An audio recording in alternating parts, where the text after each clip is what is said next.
All right, here we go with the American Revolution era of our American history. If you've already watched the exploration and colonization video, you should have a good picture of why people ended up in North America. And as you have people moving into this North American continent, you start having a life being created. You start having a way that people act. You start having a way that people live their lives. And it became a very unique way that people live their lives. And you have these things happening, and as people move forward in life, you start having problems with other groups of people, and there's nothing wrong with that. You just typically work them out.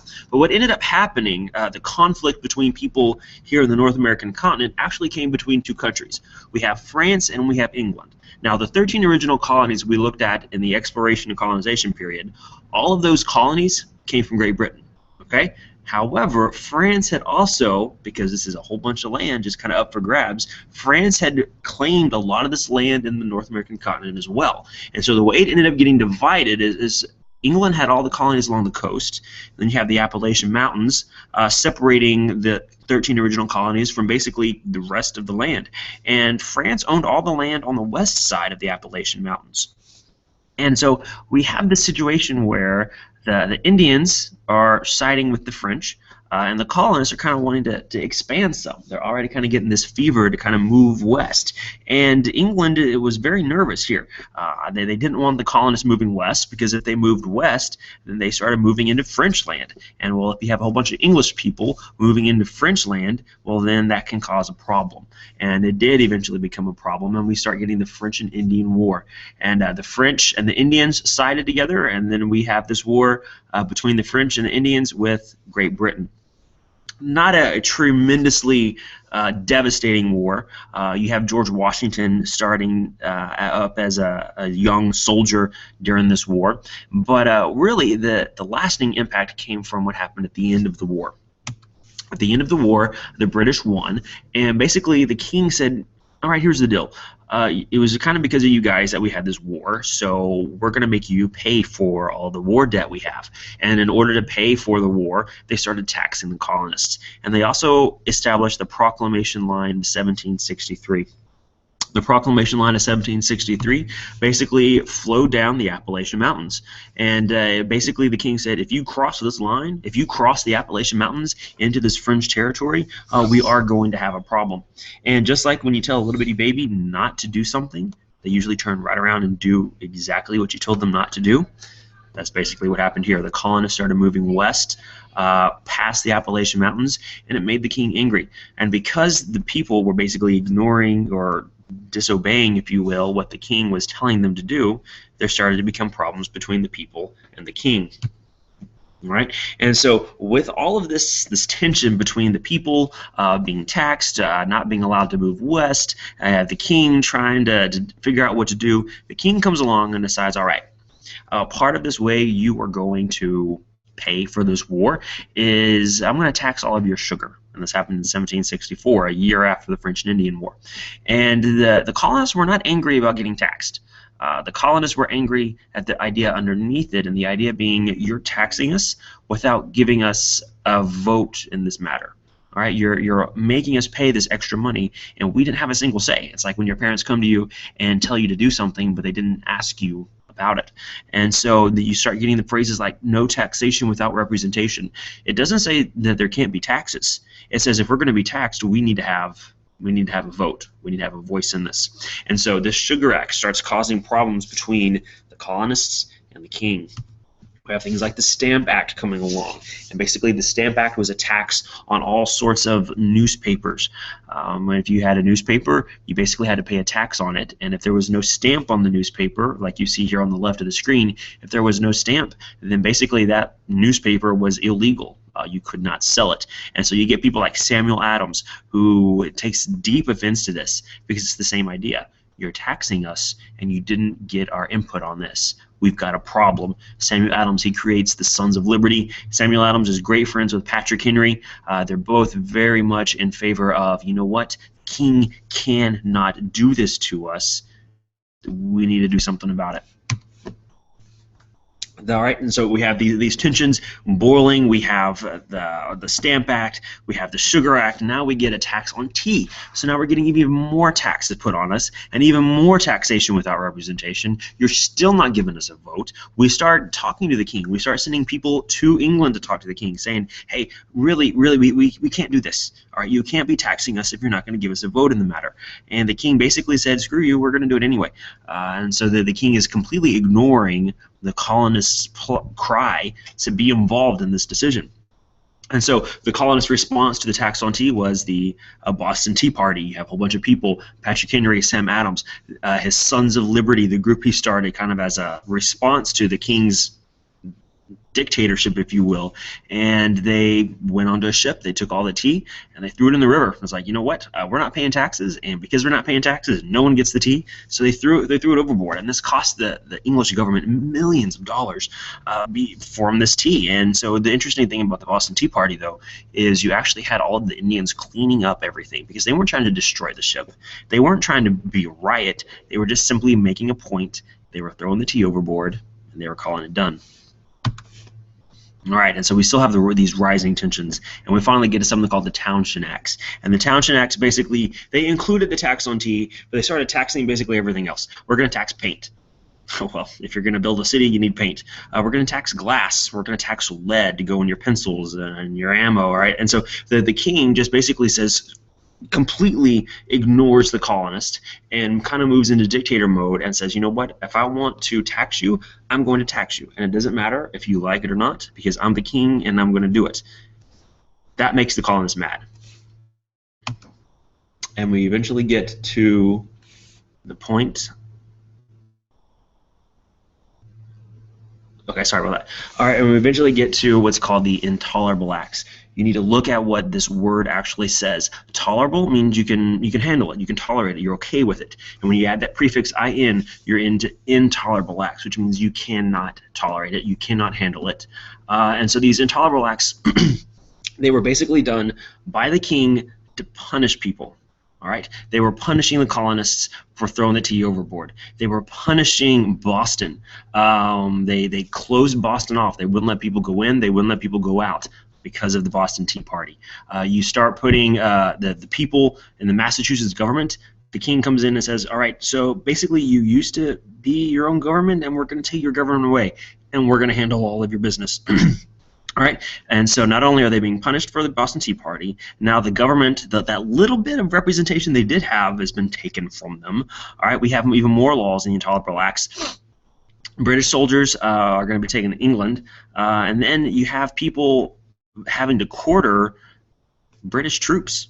Okay, they were required to house soldiers in their houses, which made them even more mad. All right, and so you have all of this anger, if you will, between the colonist and the king. The king's doing his own deal. The king is ignoring the colonists. The king is moving into this dictatorship land. The king is starting to move into a very unlimited style of government. Whatever pops in his head, he's doing it. The colonists are begging, please. All right, if you're going to tax us, that's fine. Let us have a vote. Let us have some of this popular sovereignty. Let us be involved in the decision. And you start just this massive turmoil between these two groups of people. And this turmoil bubbles over at the Boston Massacre, where you have British soldiers that ended up firing and ended up killing several of the colonists. Now, whether or not they should have fired or not, who knows, but you have John Adams who comes along and actually defends the British. A lot of people, including his cousin Sam Adams, remember, Sons of Liberty, Boston Tea Party, were angry at John Adams for defending the British, even though they killed the colonists.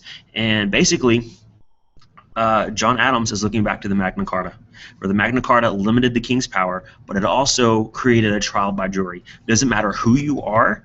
Think back to Mayflower Compact when we said we're going to be people of the law. It doesn't matter who you are, whether you're guilty or not guilty. We're going to do this the right way. We're going to be orderly. We're going to be organized. We're going to follow the laws. We're going to give you a trial by jury. Okay, and so this is John Adams giving these British soldiers a trial by jury.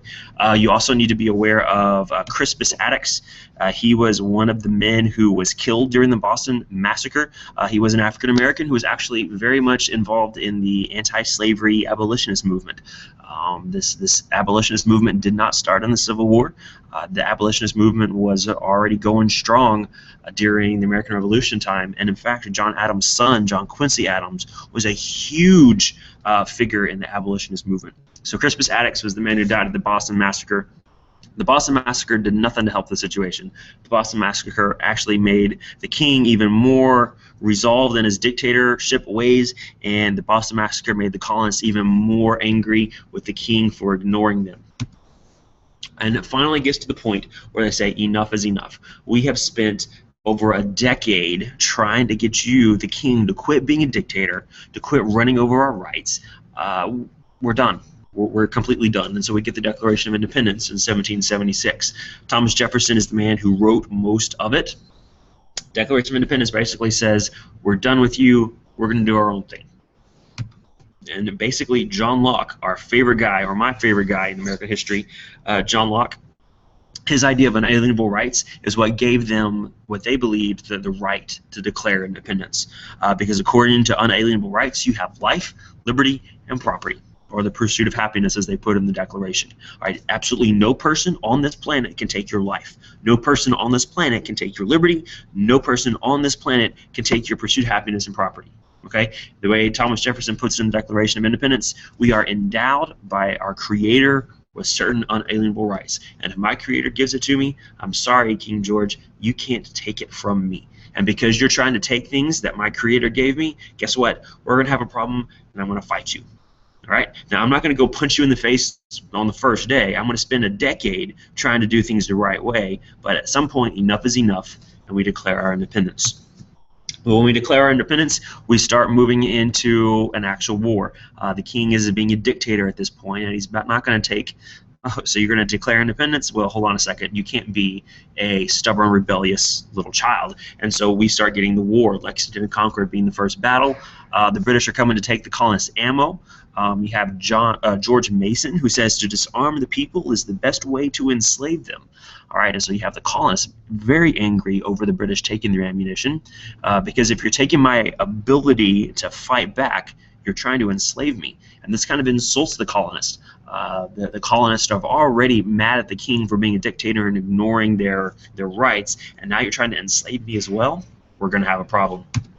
Okay, Lexington and Concord, this is when Paul Revere starts riding through the countryside, yelling things like the British are coming. Some people disagree that that's not what he actually said. The idea is the same, though. He was warning the colonists, the British are coming, they've got guns, they're armed, it's now a battle.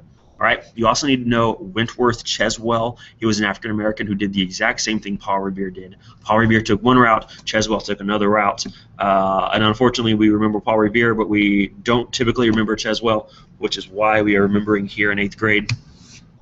Okay, and so we have this war. Lexington and Concord has happened. We've declared independence. We're fighting for unalienable rights. We're fighting against this dictator king. You have Thomas Paine, who writes Common Sense. And Common Sense was kind of like the blog of the day, and it was basically the arguments for revolution. If you wanted to hear a good reason why you should join the colonists and fight against the king, you would read Thomas Paine's Common Sense. You have Mercy Otis Warren, and this is a picture of her. She eventually became a historian, but during this American Revolution time, she was writing plays, she was writing poems, she was also gaining support among the people for the cause of revolution. So you need to connect Mercy Otis Warren in your brain to Harriet Beecher Stowe, who wrote Uncle Tom's Cabin during the Civil War. These two women doing the exact same thing. They're writing stories. People read the story, they get emotionally involved, they join a cause. Okay, Mercy Otis Warren, Thomas Paine gained a lot of support for the American Revolution with their common sense and their stories. We move into Saratoga, which is the turning point of the war. And the reason it was the turning point is because the colonists finally had foreign support. These foreign countries, most notably France, finally said, you know what? These colonists could actually win. And because I think you might win, I'm going to join you. So Saratoga is the turning point of the war. All right, you start getting people like Haim Solomon, who was a Polish Jew and he was a spy. You get the French involved, Marquis de Lafayette. And the French are obviously going to become instrumental during the Battle of Yorktown, which kind of ended the war. You also have Spain involved as well, Bernardo de Galvez, who aided the colonists. All right, and you also have two people you just need to remember. James Armistead was an African-American spy, and John Paul Jones founded the U.S. Navy. John Paul Jones has a cool quote. He says, "I have not yet begun to fight." And so you have this fierce passion inside of these people to throw off this taking of their liberty by the king. All right, so now we get to Yorktown, which is basically the final battle, the final major battle of the American Revolution. You have the French with their ships out in the water, and you have George Washington and his men surrounding Yorktown on land, and so Yorktown is basically enclosed. They couldn't get out by land because George Washington and his men were there. They couldn't get boats out because the French fleet was there, but also meant that they couldn't get stuff in either. And so basically the British were choked out in Yorktown. They couldn't get supplies in, and if you don't get supplies, at some point you run out, and that was the problem at Yorktown. War is over. We get the Treaty of Paris of 1783. The Treaty of Paris gives us officially all of the original 13 colonies. It also gives us all of this land on the other side of the Appalachian Mountains. All right, we have the Northwest Ordinance up in the north. We have what will become Alabama and such states in the south. Make sure you get the Treaty of Paris is correct. Treaty of Paris 1783 ended the American Revolution. The Treaty of Paris 1763 ended the French and Indian War. All right? Okay, and so we're our own country now. Treaty of Paris 1783 gives us official freedom from England. Oh, dang it, now we need to actually figure out how we're going to run our country. So we start getting the Articles of Confederation, and the problem with the Articles was they gave tons of power to the states and very, very little power to the federal government, which makes complete sense because they were scared of getting another King George. But the thing with the Articles is the balance got off, as they had to fix that, which comes with the Philadelphia Convention. They knew the Articles weren't working. They had to figure out how to balance it well. So they said, here, George Washington, be the president of our convention. And these people, these men got together, the same people who wrote the Declaration, they got together and they said, all right, here's how we're going to run our country. And they created the Constitution. Why did they pick George Washington? Well, he had proven himself as a leader during the American Revolution. They trusted him. The amount of trust George Washington had was immense. All right? Okay, these are the key things you need to remember. I know this one was a little bit long and I talked a whole lot, but these are the ideas and the people and the events you need to know for the American Revolution era.